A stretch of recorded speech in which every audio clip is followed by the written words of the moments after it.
fait, ça s'est imposé à moi. C'est une vision naturelle des choses qui nous entourent. J'aime peindre la vie, que ce soit dans tous les sujets comme le paysage, la nature morte, le nu, le portrait. Mais la question fondamentale, c'est vraiment que vois-je? Et c'est ce que j'aime, moi, c'est jouer avec le visible.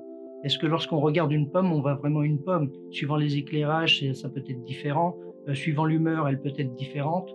En fait, la vision des choses est éphémère. Elle n'existe pas. L'objectif du peintre, c'est d'aller au-delà du réel, de montrer ce qui ne se voit pas. Voilà. Et moi, je le trouve dans le figuratif, dans ce que je vois.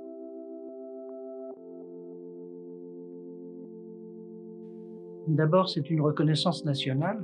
On a besoin de reconnaissance de ses pairs pour savoir où on se situe, si on fait partie de la famille des peintres ou pas. Donc ça, c'est un grand réconfort d'avoir passé ces concours, puisque ce sont des concours. Je suis peintre de l'armée de, de terre, peintre de la marine et peintre de l'air aussi, avec un concours différent pour les trois armes. Oui, j'étais embarqué à bord de la Marne, qui est un bateau, une grande frégate, un ravitailleur, et qui descendait le canal de Suez jusqu'à Djibouti.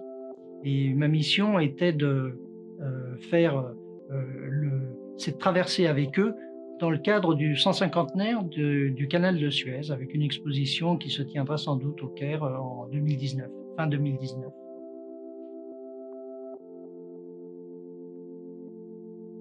J'étais en passe-bâbord un après-midi en train de peindre avec mon chevalet. Et ce qui est vraiment agréable, c'est que l'équipage passe, discute, voit ce que je fais. Il y a vraiment un échange. Ça, c'est vraiment très intéressant parce qu'il y a une confrontation de deux visions qui normalement n'ont pas de rapport, alors qu'en fait, il y a toujours un rapport. Le rapport, c'est l'humain. C'est une question de positionnement, c'est une question de regard. Et ce qui m'a vraiment fait très plaisir, c'est que quand j'avais terminé mon tableau, un des marins a dit: «Mais je ne pensais pas que mon bateau était si beau que ça». Donc ça a été extraordinaire pour moi.